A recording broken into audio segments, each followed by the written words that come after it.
Selamat pagi, kita bersama lagi dalam ruang bicara yang dibawakan kepada anda tentunya di Bernama TV, dan kita masih lagi akan menumpukan perhatian kita kepada penularan wabak COVID-19 yang dikatakan ketika ini menunjukkan satu peningkatan yang agak membimbangkan kita.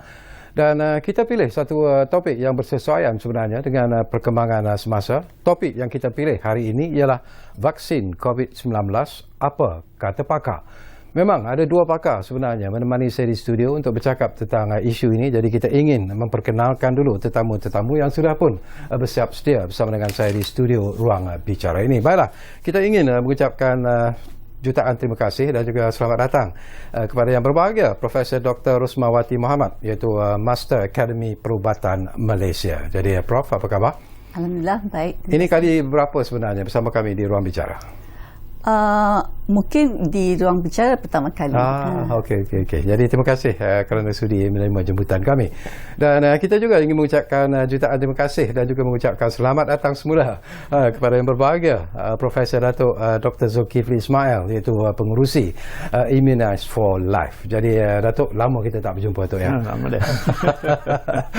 Dan macam saya katakan, ini merupakan satu topik yang cukup penting sebenarnya bila kita bercakap tentang vaksin COVID-19 ini, kerana pelbagai pandangan dan juga pendapat yang telah pun dilontarkan oleh pelbagai pihak, dan masih lagi ada sebenarnya pihak tertentu yang masih lagi merasa skeptikal sebenarnya terhadap vaksin COVID-19 ini. Baiklah, anda juga sebenarnya kami memberi ruang dan juga peluang kalau masih lagi ada perasaan was-was, masih lagi kurang faham tentang vaksin COVID-19 ini, anda boleh menggunakan dua talian dengan memanggil kami di dua talian yang kami sediakan kepada anda, 0326979767 dan juga 0326979768. Dan jangan lupa, seperti biasalah, anda juga sebenarnya boleh mengikuti kami secara live di FB dan juga di YouTube Bernama TV. Baik, sesuatu yang basic sebenarnya Datuk ya, bila kita bercakap tentang vaksin COVID-19 ini, kadang-kadang orang nak tahu juga lah beza antara vaksin dan ubat biasa tu apa sebenarnya. Itu basic betul. Ubat biasa tu sebenarnya untuk rawatan. Jadi macam antibiotik ataupun ubat untuk sakit-sakit tu adalah rawatan ya. Tapi vaksin tu ialah untuk mencegah daripada mendapat jangkitan ataupun penyakit. Jadi selalunya vaksin tu diberi untuk penyakit-penyakit yang berjangkit. Okey, kita juga tahu bahawa bila kita bercakap tentang vaksin COVID-19 ni Prof ya, ialah setakat ini di negara kita ada Pfizer, kita ada Sinovac, kita ada AstraZeneca, dan banyak lagi sebenarnya ada vaksin COVID-19 ini yang telah pun dikeluarkan oleh pelbagai negara. Apa perbezaan sebenarnya di antara vaksin-vaksin yang sedia ada sekarang ini? Ya, dan yang ketiga-tiga jenis vaksin yang sedia ada sekarang yang telah digunakan, perbezaannya adalah dari segi teknologi atau platform, atau yang paling ketara ialah antigen yang digunakan dalam menghasilkan vaksin ini. Jadi yang disebut Pfizer tu, vaksin Pfizer tu menggunakan platform teknologi messenger RNA atau sebahagian daripada genetic virus. Dan manakala yang vaksin AstraZeneca pula mengandungi atau menggunakan platform virus vector yang dilemahkan, dan yang ketiganya yang Sinovac pula menggunakan virus yang dinyah aktif, tidak aktif lah. Dan ini adalah perbezaan yang jenis-jenis vaksin yang sedia ada sekarang. Tetapi apa yang perlu diketengahkan ialah dari segi perbezaannya, walaupun dia berbeza-beza, dia menggunakan setengah-setengah bahagian daripada virus itu yang tidak boleh membuatkan seseorang itu sakit, kerana bahan yang digunakan itu tidak boleh menyebabkan seseorang itu menjadi sakit. Dan apa yang perlu diterangkan, ramai yang khawatir tentang yang RNA vaksin ni, dia tidak menghalang tidak ada interaction lah dengan kita punya DNA. Dan apa-apa yang digunakan akan disingkirkan, dihapuskan oleh badan kita sendiri. Sesuatu yang penting juga, ini pun menjadi satu isu yang agak menarik juga sebenarnya tu ya. Apakah kita sebagai rakyat yang sewajarnya lah menerima suntikan vaksin COVID-19 ini boleh membuat pemilihan daripada jenis-jenis vaksin yang sedia ada di negara kita ini? Apakah kebebasan itu harus diberi sebenarnya? Sebab dia begini ya. Vaksin tu sekarang ni sukar nak didapat. Jadi kita kerajaan pun memberi apabila dapat saja diberi, apabila dapat saja diberi. Itu pun stok dia tak semuanya dapat ya. Jadi pada masa ni apa yang ada aja kita perlu ambil, dan kerana semua yang vaksin yang Prof. Rosmawati kata tadi tu walaupun dia cara-cara lain ataupun platform-platformnya lain, tapi dia punya efek dia adalah lebih kurang sama. Jadi nasihat kami, nasihat seluruh dunia pun ialah kita ambil apa yang ada pada masa itu. Bila Datuk sentuh soal itu, sebelum saya pergi kepada Prof lah, ini pun satu isu yang menarik jugalah Prof.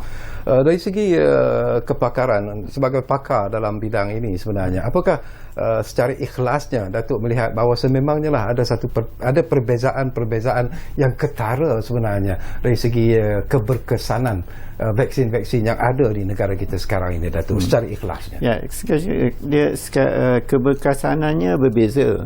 Macam yang Pfizer tu keberkesanannya, efikasinya ialah dalam 95%. Dan vaksin yang lain tu 93%. I think yang AstraZeneca tu dalam 70 ke 80%. Ada perbezaan sikit daripada dari segi efikasinya.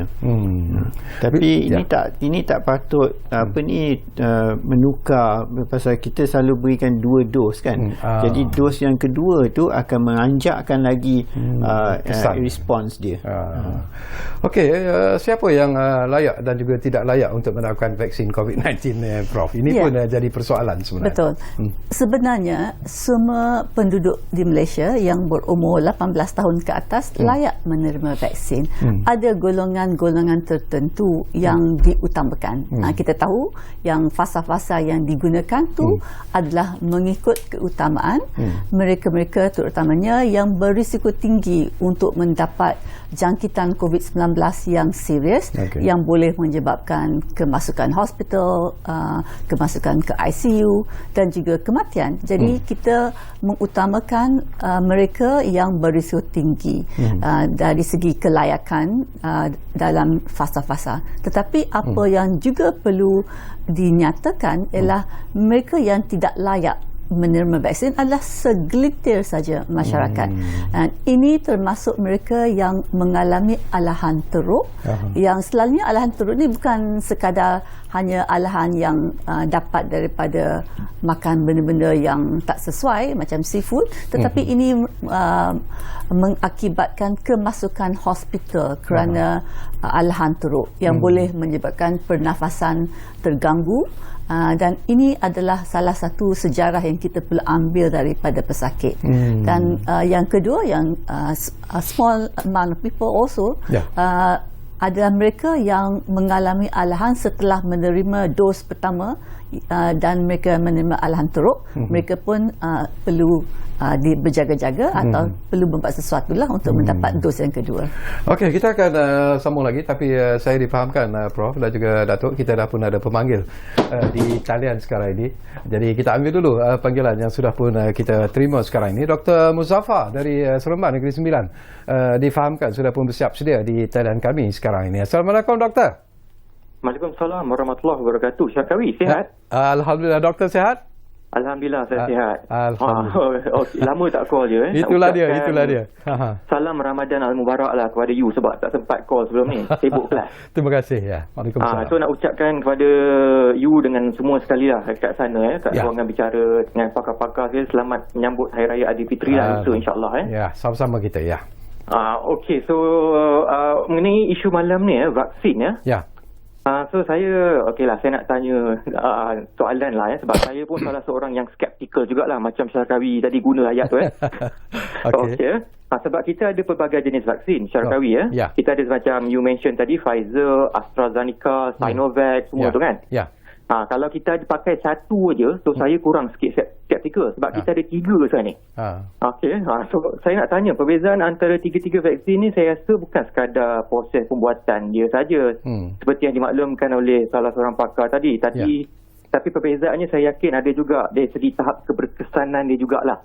Walaupun sedikit, tapi saya rasa ada beza dia juga. Saya nak tanya soalan lah. Sebab baru-baru ni saya ada baca sebab ada negara dia akan hanya memberi pengiktirafan untuk orang masuk ke negaranya. Bagi mereka yang ambil vaksin jenis-jenis tertentu sahaja. Macam nak pergi haji baru ni kan, dia tak akan recognize yang Sinovac made in China tu. So you kena ambil Pfizer ataupun AstraZeneca. So soalan, ada negara Eropah juga dia kata dia tak akan recognize yang macam China punya vaksin tu. So saya risau nanti saya nak travel Syarkawi, you pun nak travel, pakar-pakar tu pun nanti dia nak bentang kertas kerja dia nanti pun tak dapat kalau dia ambil vaksin made in China di kat Eropah tu. So saya nak tanya, perlu kita ambil vaksin, boleh ke kita ambil vaksin banyak-banyak ni, 3 serentak? Apa kesan dia pada tahap kesihatan kita? So macam mana kita nak atasi isu ni semua ni? Itu saja saya nak tanya. Menarik. Terima kasih. Assalamualaikum. Waalaikumsalam. Selamat Raya. Apa ni kepada Dr. Muzaffar dan keluarga. Jadi terima kasih kerana memanggil kami. Persoalan-persoalan yang dibangkitkan juga menarik sebenarnya. Barangkali Datuk respon Datuk lah kepada apa yang dibangkitkan oleh Dr. Muzaffar. Terima kasih kepada soalan tu. Sepatutnya kita tak boleh lah ambil semua 3 ataupun 4 vaksin tu kerana itu adalah terlalu banyak sangat. Jadi macam saya kata tadi, kita dapat ambil apa yang dah ada, tapi memang betul apa yang Dr. Muzaffar cakap tadi berkenaan dengan Sinovac tu tak diterima even di Singapura pun tak diterima kerana beberapa vaksin-vaksin ni belum lagi diiktiraf oleh WHO, Pertubuhan Kesihatan Sedunia. Pfizer memang dah diiktiraf, Moderna dah diiktiraf, Sinopharm baru sahaja diiktiraf baru ni, minggu ni saja, tapi Sinovac belum lagi diiktiraf. Jadi kita tunggu pengiktirafan tu. Tapi pada hemat saya fikir dalam masa beberapa minggu ni mungkin WHO akan mengiktirafkan jugalah, tapi itu kita terpulang kepada bagaimana mereka assess itulah Okey, kalaulah begitu keadaannya, katalah kalau saya dah pun menerima 2 suntikan Sinovac dan saya perlu pergi ke Singapura untuk bertugas, itu berarti bahawa saya tidak akan dibenarkan untuk masuk ke Singapura. Buat masa ni kita belum ada lagi perjanjian begitu. Memang telah dibincang di antara kedua-dua kerajaan, dan mungkin mereka akan dapat persetujuan whether boleh ke tak boleh. Tapi kalau secara amnya, kalau Singapura tak membenarkan ataupun tak mengiktirafkan Sinovac tu, maka tak bolehlah masuk ke negara mereka. Dan sebelum saya lupa juga, vaksin ini juga sebenarnya macam Prof sebut ada golongan-golongan tertentu yang menerima suntikan vaksin ini, tetapi kanak-kanak di bawah umur 18 tahun tidak perlu mengambil vaksinasi ini. Kenapa? Okey, buat masa ni pasal data kita perlukan ada data. Jadi sekarang ni semua vaksin-vaksin ni telah diuji kepada ataupun dibuat kajian dulu kepada yang berumur 18 tahun ke atas. Dalam kes Pfizer 16 tahun ke atas. Dan mereka baru sahaja sekarang ni buat ujian kepada mereka yang berumur 12 tahun ke 15 tahun, dan baru minggu ni diiktirafkan bahawa kanak-kanak yang berumur 12 hingga 15 tahun tu boleh diberi vaksin Pfizer. Tapi bukannya vaksin yang lain sampai kita ada cuma Pfizer sampai kita ada datanya. Pasal kita tak boleh guna sewenang-wenangnya. Kita perlu ikut apa yang ada dalam apa yang telah ujian yang telah dilakukan. Dan buat masa ni hanya Pfizer sahaja yang boleh digunakan daripada umur 12 hingga 15 tahun dan ke atas. 12 ke atas lah. Okey, Prof, hari ini saja negara mencatatkan lebih daripada 3,000, iaitu 3,973 kes positif COVID-19. Ada juga yang berpendapat itu yang menimbulkan kegairahan sebenarnya di kalangan rakyat untuk mendapat segera suntikan COVID-19 ini, vaksin COVID-19 ini. Tetapi mereka seolah-olah mempunyai keyakinan bahawa once they have been vaccinated, setelah disuntik itu mereka sudah kebal sebenarnya, tidak lagi akan terkena COVID-19. Sejauh mana betul ataupun tidaknya andaian seperti ini? Ya, sebenarnya maximum protection atau optima yang didapati setelah mendapat 2 dos yang lengkap. Kerana kita akan mendapat antibody yang mendadak selepas menerima suntikan dos yang kedua. Tetapi walaupun lengkap dari segi penerimaan vaksin dan mungkin ada menunjukkan efektif, itu antibody levelnya adalah tinggi, tetapi mereka mesti mengetahui, dan setakat ini memang vaksin boleh mengurangkan kadar jangkitan COVID-19, tetapi tidak 100%. Tapi apa yang perlu diketengahkan ialah dari segi jangkitan COVID-19 yang serius, ya betul. Semua vaksin yang sedia ada sekarang boleh atau sudah dibuktikan boleh mencegah jangkitan COVID-19 yang serius, seperti kemasukan ke hospital, kemasukan ke unit rawatan rapi, dan juga kes kematian boleh dikurangkan 100% dengan pemberian vaksin. Tetapi walaupun lengkap juga, kita mesti mengamalkan semua yang perlu dari segi public health measures, iaitu memakai pelitup muka, dan juga ingat kita perlu mematuhi SOP yang telah ditetapkan. Tapi salah satu yang paling mustahak tentang jangkitan COVID-19 yang kes yang naik mendadak adalah kerana tidak mematuhi yang kawasan sempit, yang tidak ventilasi. Itu yang paling mustahak. Okey, satu lagi isu juga yang banyak dimainkan di luar sana tu, ialah tentang kesan sampingan setelah mengambil vaksin ini. Ialah pelbagai pandangan dan juga pendapat. Kalau kita lihat media sosial tu, kadang-kadang laporan-laporan yang dikeluarkan juga amat menakutkan. Jadi apa yang perlu kita lakukanlah kalau kita akan mengalami kesan-kesan sampingan selepas disuntik dengan vaksin COVID-19 ini? Pak, just nak nombor beberapa faktor. Kesan sampingan dalam yang beberapa ribu dos yang telah diberi di negara ni, bukan di negara barat, ialah dalam lingkungan 4.8 dalam 1,000 dos. Bermakna 0.48% untuk keseluruhan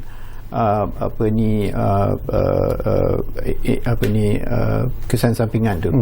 Jadi kesan sampingan yang kerap berlaku ialah mereka rasa letih, sakit pada tempat suntik tu, dan sakit-sakit badan, sakit kepala, kadang-kadang demam. Selalunya demam tu dalam 1 hari je. Kalau berpanjangan lebih daripada 2 hari, dan kita perlu buat laporan lah, ya. Lepas tu ada juga yang kadang-kadang rasa mual, dan muntah dan juga menggigil, ya. Tu semua adalah kesan sampingan boleh berlaku. Tapi bila kita tengokkan kesan sampingan yang teruk, yang memerlukan kemasukan ke hospital ke, ataupun yang melebihi daripada 1-2 hari, itu ialah dalam lingkungan 0.15 per 1,000 dos. Bermakna 0.015%. Ya, tu untuk yang teruk. Jadi itu angka-angka yang kita perlu tahu. Dan kita semua dah diberi, macam Profesor Sulmatis dah beri, saya pun telah mendapat 2 dos vaksin Pfizer tu. Dan kami pun ada juga kesan sampingan, bukannya kita tak ada. Kita pun ada sakit badan, ada sakit kepala, dan ada macam saya selepas dos yang kedua saya ada demam sekejap, tapi sekejap je. By hari yang ketiga tu saya dah okey dah, macam biasa dah. Betul kan pandangan saya ni, Dato', sebelum saya dapat pandangan Prof lah. Ada juga yang mengatakan bahawa berlakunya kesan-kesan sampingan ini adalah disebabkan oleh seseorang itu mungkin sebelum ini telah ada mengalami keadaan kesihatan yang tidak mengizinkan. Ada yang mungkin lemak jantung yang agak lemah, darah tinggi dan sebagainya. Jadi apakah itu betul sebenarnya? Tak semestinya. Ini tertakluk kepada kita punya sistem imun kita sendiri. Jadi kadang-kadang ada yang, tapi bila kita nak pergi untuk suntikan tu, kita mestilah pastikan bahawa kita sihat pada hari itu, kita makan dengan cukupnya, kita minum dengan cukupnya. Lepas tu pastikan kalau kita ada kencing manis ataupun darah tinggi, pastikan yang tekanan darah tu normal, dan juga gula dalam darah kita normal. Dan selepas itu kita monitor. Jika kita dapat kesan sampingan, apa-apa kesan sampingan pun, kita perlu laporkan dalam MySejahtera tu ada laporan untuk kesan sampingan. Lepas injection tu ada, dia keluar sendiri kesan sampingan, lapor saja di situ. Dan kalau tak ada MySejahtera, ada boleh dalam internet pun ada NPRA punya tu, dan juga ada nombor telefon juga yang boleh Kalau kita lihat di visual sekarang ni, Yang Amat Berhormat Perdana Menteri dan juga Ketua Perkara Kesihatan juga telah pun menerima suntikan vaksin COVID-19 ini. Jadi setakat ini dilihat bahawa Yang Amat Berhormat Perdana Menteri dan Ketua Perkara Kesihatan pun sihat walafiat sebenarnya. Tapi tular begitu meluas sekali di media sosial, Prof, terutamanya apabila AstraZeneca ini diperkenalkan dan mendapat sambutan yang cukup hebat daripada rakyat Malaysia sendiri.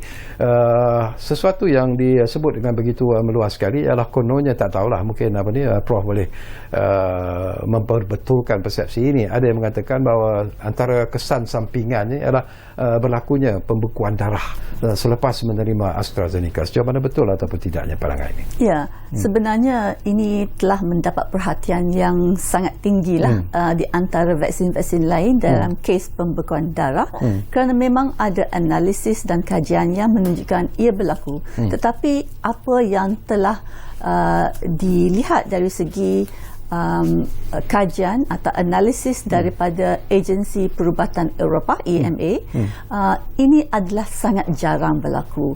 Dari segi risikonya dalam kes pembekuan darah, ia hanya satu kes dalam 250,000 penerima vaksin, atau 4 kes dalam satu juta lah orang. Jadi 0.004%. Jadi kita buat perbandingan seperti rajah yang dilihat di skrin sekarang. Ini melihatkan risiko pembekuan darah dari segi 4 situasi. Yang pertama yang daripada AstraZeneca, dan yang keduanya ialah daripada menerima pil untuk kontraseptif lah, untuk mencegah kelahiran. Jadi kita tengok dalam perbezaan ini ialah sangat ketara, adalah tinggi 100% dari segi risiko pembekuan darah adalah tinggi kalau kita mengambil pil kontraseptif berbanding dengan mereka yang menerima vaksin. Dan orang yang merokok pun lagi tinggi daripada orang yang menerima vaksin AstraZeneca. Itu yang menakutkan saya tu. Tak. Cuma yang perlu diketengahkan juga ialah bukan bermakna mereka yang mengambil menghisap rokok tu dia punya risiko adalah tinggi selepas menerima AstraZeneca vaksin. Bukan. Ini adalah secara perbandingan saja. Risikonya adalah rendah. Tetapi yang akhir sekali yang kita lupa nak tunjukkan tadi ialah dari segi jangkitan COVID-19 juga, ini merupakan salah satu jangkitan yang boleh menyebabkan pembekuan darah. Bukan vaksin, tetapi sekarang kita nampak akhir sekali yang di belah kanan ialah risiko daripada jangkitan COVID-19 boleh menyebabkan pembekuan darah amat tinggi, 16.5% lebih tinggi daripada yang kes-kes lain lah. Ini kes dalam 1 juta orang. Jadi apa yang kita perlu buat ini adalah dari segi perspektif memang faedahnya lebih tinggi berbanding dengan risiko pembekuan darah. Sebelum saya pergi kepada Datuk, kita akan berehat sebentar saja lagi. Tapi saya tadi bila Prof sebut tentang golongan yang merokok, ini pun sesuatu yang menarik sebenarnya bagi saya sendirilah. Ada juga yang mengatakan Prof bahawa kalau seseorang itu menjadi perokok yang yang kuat merokok dan sebagainya, dia orang kata itu boleh jadi satu pendinding yang kuat untuk dijangkiti oleh virus COVID. Itu tak betul. Tak ada kajian yang menunjukkan macam tu. Okey, saja saya nak bagikan isu itulah. Okey, Prof dan juga Datuk, mungkin ada baiknya kalau kita rehat dulu buat seketika. Semakin menarik sebenarnya perbincangan ini, dan saya percaya anda yang berada di luar sana juga ingin berkongsi pandangan dan juga pendapat ataupun melontarkan apa saja soalan berkaitan dengan isu yang kita bincangkan hari ini. Jadi saya ingatkan lagi dua talian yang kami sediakan kepada anda di 03-2697-9767 2697-9767 dan juga 03-2697-9768. Kita rehat buat seketika.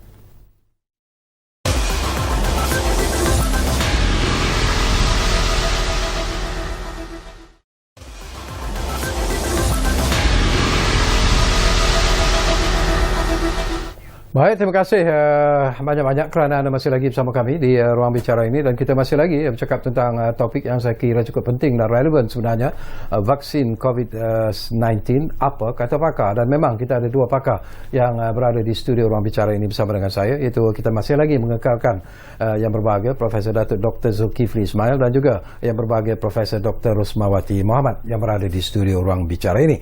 Baik, satu lagi perkara yang saya nak dapatkan pandangan daripada Datuk lah. Ini pun ada juga pandangan yang mengatakan bahawa mereka sebenarnya masih lagi ragu-ragu dengan vaksin COVID-19 ini kerana yang vaksin ini dihasilkan dalam jangka masa yang dikatakan begitu pendek sebenarnya, mungkin kurang daripada 1 tahun. Dan bagaimana kita boleh yakin bahawa tiada kesan sampingan jangka panjang sekiranya vaksin ini diambil? Itu memang itu adalah satu yang telah tular di media sosial. Ya. Sebenarnya penyelidikan berkenaan dengan vaksin messenger RNA dan sebagainya ni telah bermula daripada tahun 90-an lagi, akhir 90-an tu, dan berterusan. Tapi pada masa tu tak ada duit yang dipumpkan untuk membuatkan research tu, ya. Tapi dengan adanya pandemik ni, negara macam Amerika dan sebagainya telah mengagihkan banyak duit untuk membuat penyelidikan dan meningkatkan dia punya pengeluaran vaksin ni dan juga research dia. Jadi itu pasal dalam masa yang sangat sempit ni, dia dah membuat fasa 1, fasa 2 dan fasa 3 selari. Jadi itu pasal kalau kita ikutkan vaksin lain seperti vaksin untuk campak dan untuk polio dulu, dia berpanjangan kerana duit tu adalah terhad dan research ni terhad. Jadi dia buatkan fasa 1 dulu, dia tengok keputusannya, lepas tu dia buat fasa 2, lepas tu dia buat fasa 3, ya. Itu pun selepas ujian kepada binatang. Selepas tu 1, 2 dan 3. Sekarang ni dia buat 1, 2, 3 berterusan sama. Ya, jadi itu sebab dalam masa yang singkat mereka dapat mengeluarkan vaksin ni. Jadi itu yang tapi itulah, bila dia keluar terlalu cepat, orang pun ragu-ragu ataupun was-was berkenaan dengan tu, ya. Jadi tapi sebenarnya basisnya ataupun dia punya itu telah bermula daripada tahun 90-an lagi. Okey. Saya petik daripada apa yang Datuk sebutlah, ragu-ragu dan was-was. Ini pun sesuatu, Prof. Ya, apabila AstraZeneca diperkenalkan, ramai juga yang merasa skeptikal, yang merasa ragu-ragu, yang merasa was-was. Tetapi apabila kerajaan membuka kaedah sukarela bagi pendaftaran vaksinasi AstraZeneca ni, sambutannya begitu hebat sekali. Dalam masa beberapa jam saja, it was fully booked sebenarnya. Jadi bagaimana kita nak menanam keyakinan dalam kalangan rakyat sendiri untuk menerima lebih banyak vaksin AstraZeneca ini, Prof? Ya, betul.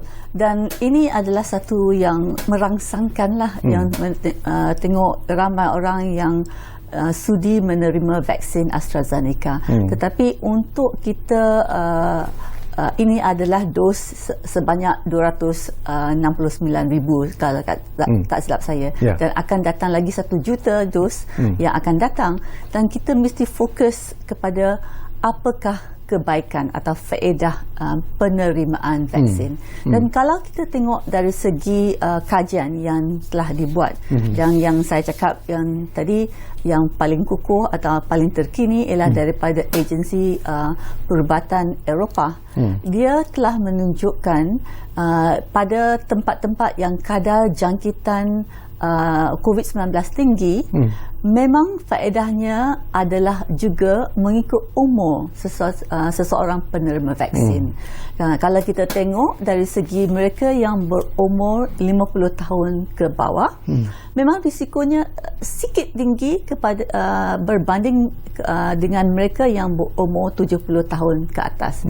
Tetapi apa yang ketara ialah dari segi faedah untuk mencegah kemasukan hospital, dari segi mencegah kemasukan ke unit rawatan rapi, dan juga dari mencegah kematian. Dan apa yang sangat ketara ialah walaupun terdapat risikonya, hanya dua orang dalam 100,000 penerima vaksin yang mungkin mendapat kes beku darah, tetapi dari segi faedah menghalang mereka dari masuk ke hospital, ini dari segi nombornya adalah dekat 90 orang dapat dicegah kalau mereka berumur 50 tahun ke bawah. Tetapi mereka yang berumur 70 tahun ke atas, dekat 900 orang dapat dicegah untuk kemasukan hospital.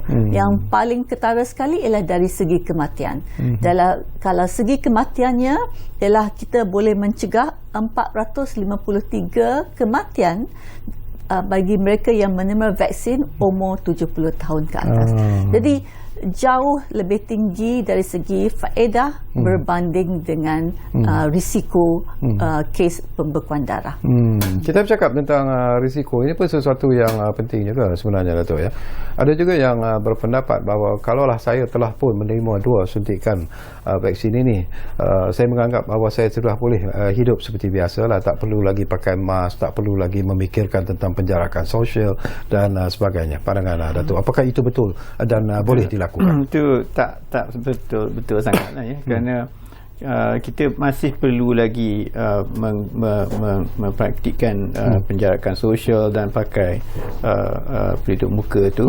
Tapi walaupun di United Kingdom, mereka sekarang telah memikirkan bahawa boleh mula dah bercampur dan tanpa memakai pelitup muka. Tapi kita buat masa ni kita masih a bit cautious sikit lah. Jadi kita tak naklah exposekan walaupun dah diberi vaksin tu, tak bermakna yang macam saya ataupun Prof. Sumarti, tak maknanya kita tak boleh dijangkiti. Kita boleh dijangkiti.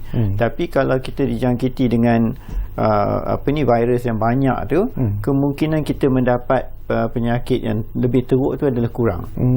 Jadi tak semestinya kita tak dijangkiti, ya. Dan ada data sekarang yang menunjukkan bahawa jika telah diberi vaksin tu, kemungkinan menjangkiti orang lain dengan jangkitan tu adalah kurang. Mereka telah buat saya lupa di mana dia buat, tapi mereka dapati bahawa penjangkitan tu berkurangan jika telah diberi vaksin tu. Bila Datuk sebut tentang soal itu, saya juga nak dapat pandangan Datuk secara ikhlas jugalah. Apa yang sebenarnya yang berlaku di India itu? Di mana kelemahannya? Adakah dari segi pengawalan, SOP yang tidak dipatuhi, ataupun ada sebab-sebab lain sebenarnya tu? Ya, India tu disebabkan berpunca daripada religious ni apa yang dia ada perhimpunan ramai orang kan. Jadi sama macam kita kalau kita teruskan dengan Hajj ya? Kalau kita teruskan dengan Hajj dengan orang ramai ada pusu-pusu semua, kita akan ada juga outbreak begitu. Jadi di India sama begitu. Sebelum ni mereka dah kontrol, dah cantik, dah nak beri vaksin kepada lebih daripada apa yang kita dapat di sini. Tetapi bila ada saja tu samalah seperti kita punya pilihan raya di negeri Sabah dulu. Itu yang mulanya mencetuskan wave yang ketiga ni kan. Jadi itu sama juga. Jadi kita perlu, itu pasal kerajaan sekarang tak membenarkan kita pergi menziarah-ziarah masa hari raya ni. Ya, kita ikut tahun lepas. Kita ikut tahun lepas, kita okey, tak akan menular lagi, dan hopefully kita boleh kontrolkan jangkitan tu. Dalam isu ni juga Prof, saya tahu Prof juga ada pandangan yang tersendirilah mengawal ataupun untuk menasihati rakyat untuk mematuhi SOP. Itu adalah sesuatu yang cukup penting. Tadi pun Prof sebut. Tetapi di mana timbulnya masalah sebenarnya kepada rakyat untuk mematuhi SOP yang ditetapkan? Apakah ianya terlalu ketat ataupun menyusahkan pergerakan rakyat itu sendiri? Saya rasa mungkin salah satu sebab yang boleh menyebabkan mereka jadi lax kerana mungkin messaging atau apa yang mereka menerima mungkin tak begitu clear atau bercanggah. Salah satu sebabnya adalah bercanggah satu masa ke satu masa yang lain, dan ini perlu ditangani. Risk communication ni adalah paling penting untuk rakyat tahu apa yang sekarang berlaku di Malaysia dan apa yang kita perlu buat sentiasa untuk mengawal keadaan.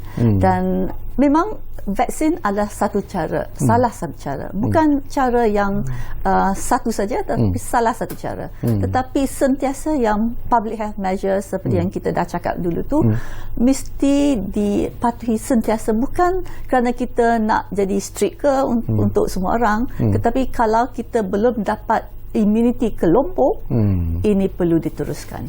Bila you cakap tentang immunity kelompok ataupun herd immunity ini, bagaimana kita nak mencapai matlamat ini sebenarnya, Dato'?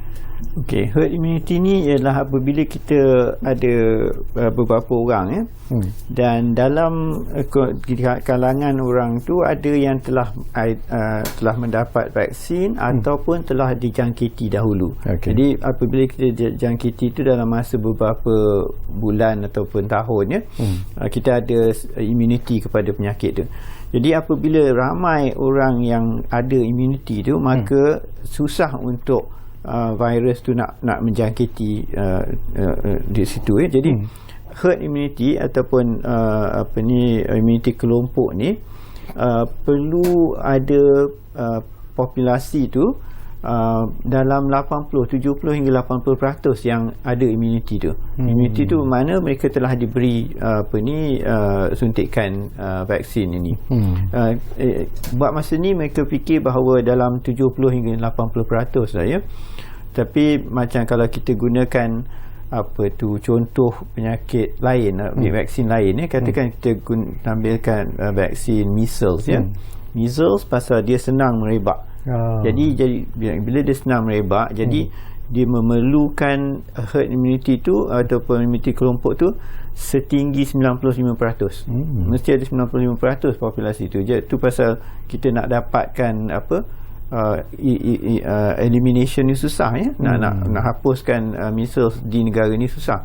Tapi ada negara-negara dah hapuskan juga. Jadi untuk penyakit COVID-19 ini dia punya tahap dia ialah dalam 70 hingga 80%. Kalau kita dapat 80% tu dah bagus dah.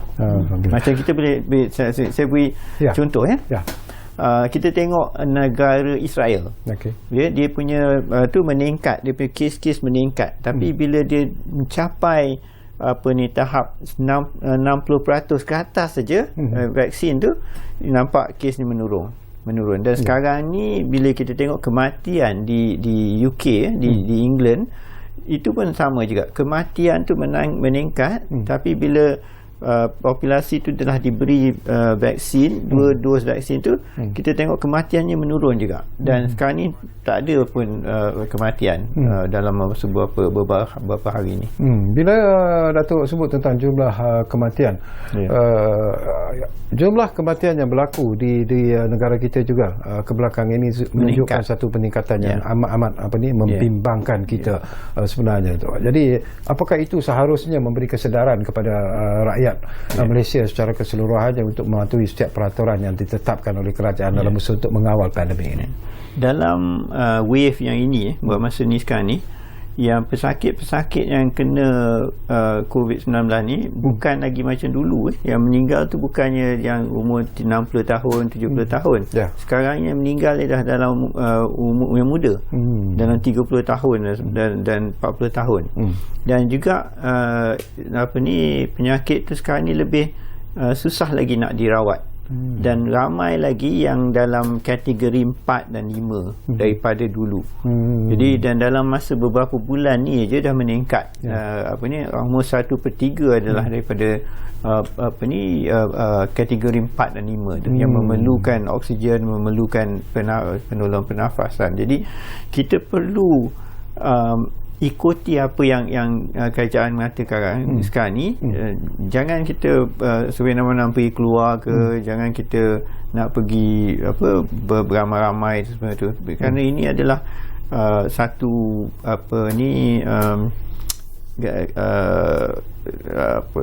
perhimpunan itu yang akan merebakkan lagi jangkitan. Okey, Prof, satu lagi perkara juga yang perlu kita lihat secara serius ialah kadang-kadang ramai lagi sebenarnya yang tidak percaya dan tidak yakin dengan suntikan COVID ini, dengan vaksin ini. Bagaimana cara kita sebenarnya Prof, yang perlu kita lakukan untuk meyakinkan mereka untuk mendapatkan suntikan vaksin COVID-19 ini sebenarnya, Prof? Ya, pada pendapat saya salah satu langkah yang penting ialah untuk mengetahui apa yang merisaukan atau meragukan tentang vaksin yang mereka yang di atas bagan ni lah. Dan perlu ada platform untuk berbicara dengan mereka yang hesitant lah, kita panggil vaksin hesitant ni, untuk mengetahui apa aspek yang mereka tak percaya, mungkin dari segi keselamatan, mungkin dari segi keberkesanan, dan kita perlu juga memberi mereka maklumat yang betul.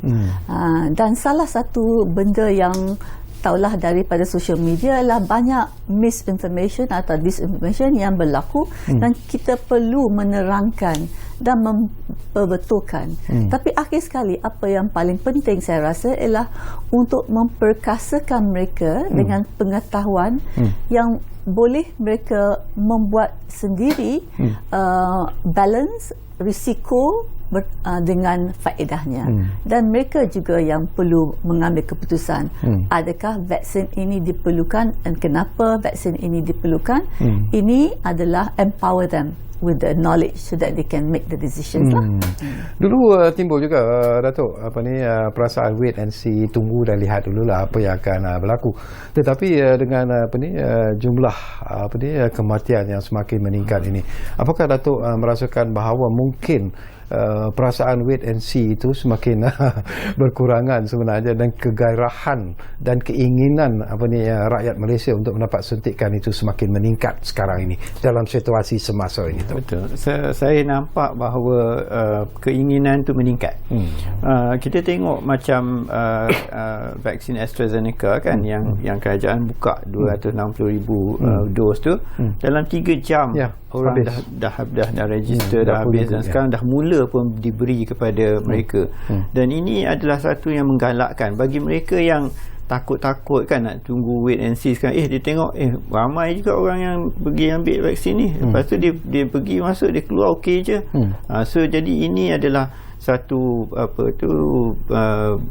dorongan atau penggalakan yang baik, dan ini adalah satu aktiviti yang which actually was brilliant nak buat macam tu ya. Jadi kita, dan kalau kita tengok keadaan sekarang, kalau kita tengok keadaan pesakit-pesakit yang masuk sekarang ni, dan peningkatan kes tu sampai berapa 3,000 sehari dan sebagainya, yang tak pernah kita tengok dah sebelum ini. Dulu bila kita masa wave yang pertama 300 saja dah semua dah takut, semua tak nak keluar rumah kan. Sekarang dah 3,000 lebih. Jadi saya fikir ini adalah satu yang mungkin orang sangat takut, dan mereka yang wait and see tu mungkin dah tukar sikit fikiran mereka. Itu memang ada kawan-kawan saya ramai yang kata nak wait and see dulu kan, lain buat dulu dan kita tengok, so dia tunggu saya dapat dulu. Okey, ini pun sesuatu yang menarik lah. Mungkin Datuk dan juga Prof boleh berkongsi. Saya dapatkan pandangan Prof dulu lah. Cadangan bekas Ketua Pengarah Kesihatan bagaimana untuk mengatasi ataupun menangani COVID-19 dalam negara, dan bekas Ketua Pengarah Kesihatan Tan Sri Dr. Muhammad Ismail Merekan, dia memberi beberapa pandangan dan juga cadangan lah. Yang pertama macam Prof sebut tadi lah, iaitu tentang terlalu banyak yang mengeluarkan kenyataan, kementerian-kementerian yang berbeza, menteri-menteri yang berbeza. Yang keduanya ialah melaksana keputusan yang tegas. Ini berkaitan dengan SOP yang harus dilaksanakan dengan begitu tegas sekali. Yang ketiga ialah sektor ekonomi juga harus dibuka, tetapi juga dengan SOP yang lebih ketat. Dan yang pentingnya dia juga menyebut tentang tidak seharusnya timbul apa yang disebut sekarang ini sebagai double standard. Ada golongan-golongan VVIP, golongan kayangan lah kononnya yang mendapat layanan yang istimewa, dapat suntikan awal, sedangkan orang biasa macam kami ini belum sampai hari ini mendapat sebarang suntikan. Apakah Prof melihat bahawa ini cadangan yang berkesan sebenarnya? Ya, beberapa cadangan itu adalah memang betul, perlu kita halusi dengan apa yang perlu dibuat sekarang. Jadi dari segi strategi, kita perlu exit strategi yang kukuh dan yang dapat difahami oleh seluruh masyarakat, supaya whole of government dengan whole of society approach ni memang boleh terjadi. Jadi dari segi konsep yang kita bincangkan, memang semua SOP itu perlu diamalkan, tetapi vaksin juga adalah satu ikhtiar yang penting. Dan saya suka konsep yang lindung diri, lindung semua ini. Kerana ia bukan saja mengetengahkan konsep yang kita perlu memberi vaksin pada seseorang individu itu, tapi ini merupakan satu juga langkah yang penting untuk mereka semua tengok ini adalah tanggungjawab semua. Kerana kalau kita tengok kita tidak mencapai imuniti kelompok ini, akan menjejas kita dari keluar daripada wabak ini. Dan ini adalah satu konsep yang penting lah, saya rasa. Bila Datuk sebut tadi keinginan dan juga semangat rakyat Malaysia untuk mendapat suntikan COVID-19 ini, virus vaksin COVID-19 ini semakin meningkat sebenarnya. Tetapi tiba-tiba apabila dilihat bahawa kita dah tak ada supply yang mencukupi untuk vaksin COVID-19 ini untuk masa ini. Jadi tidakkah itu mungkin akan menjejaskan sedikit ataupun menimbulkan rasa kecewa sebenarnya di kalangan rakyat yang begitu gairah untuk mendapat suntikan ini dengan segera? Memang betul. Tapi kita perlu faham bahawa kerajaan sekarang ni sebenarnya betul-betul bekerja kuat untuk mendapatkan vaksin itu, dan jawatan kuasa yang ditanggungjawabkan untuk mendapatkan vaksin itu memang betul-betul gairah untuk mendapatkan vaksin daripada semua manufacturer. Itu pasal macam saya kata tadi, Sinovac tu belum lagi diiktiraf oleh pertubuhan sedunia, World Health Organization, tapi kita telah pun menggunanya di sini, dan menteri sendiri, Mosti sendiri yang mendapat vaksin tu. Okey, kita tinggal lebih kurang 1 ataupun 2 minit saja lagi, Prof. Masa begitu pantas berlalu. Seringkas-ringkasnya lah pandangan Prof sebelum kita berpisah. Dalam bajet sebenarnya apa yang ataupun diluluskan hanyalah untuk bajet pembelian vaksin itu, tetapi kita terlupa sebenarnya bahawa bajet untuk operasi pengendalian untuk memberi vaksin kepada rakyat itu agaknya mungkin terlupa dan tidak dimasukkan dalam bajet tersebut. Jadi pandangan Prof dalam soal ini, di mana apa yang harus diperbetulkan? Saya rasa kita perlu realistik lah, kerana apa yang kita ada sekarang kita masih boleh optimize dan banyak cara yang kita boleh optimize. Salah satunya ialah menggabungkan keseluruh NGO dan juga bukan saja Kementerian Kesihatan yang bertanggungjawab tentang inisiatif ni, tetapi juga di private, di universiti, ramai juga yang boleh assist lah dalam usaha ini. Jadi kalau kita guna semua yang kita ada sekarang, ini tidak menjadi isu yang penting. Kita masih lagi boleh membuat apa yang perlu dibuat dengan apa yang kita ada sekarang. Okey. Saya nak tanya satu soalan tapi takut memakan masa. Tetapi serengkas-rengkasnya lah harapan Datuk sendiri dan juga seruan Datuk kepada rakyat Malaysia secara keseluruhannya tu. Okey, secara keseluruhannya kita perlulah ikut apa yang SOP yang ada sekarang ni, dan dapatkan vaksin secepat mungkin. Kalau ada je nama disenaraikan, pergi aja ambil vaksin tu dan habis biarkan begitu. Tapi kita perlu juga ikut SOP yang dah ditetapkan. Ini mustahak ya. Kita tak nak tengok selepas raya nanti ada lagi satu lagi wave. Okey, terima kasih banyak-banyak kepada yang berbahagia Profesor Datuk Dr. Zulkifli Ismail, dan setinggi-tinggi terima kasih juga kepada yang berbahagia Profesor Dr. Rosmawati Muhammad kerana sudi bersama dengan kita di ruang bicara ini. Dan ini bukan kali pertama dan terakhir sebenarnya Prof ya. Kita harap kita dapat bersama lagi kerana kita tahu bahawa perkembangan COVID-19 ini akan terus berlarutan dan ianya mungkin akan mengambil satu jangka masa yang agak panjang sebenarnya. Tetapi apapun, kita mengharapkan seperti apa yang diharapkan juga oleh Datuk tadi, bahawa rakyat Malaysia akan mematuhi segala SOP yang telah ditetapkan. Terutamanya kita akan menyambut hari raya tak berapa hari saja lagi.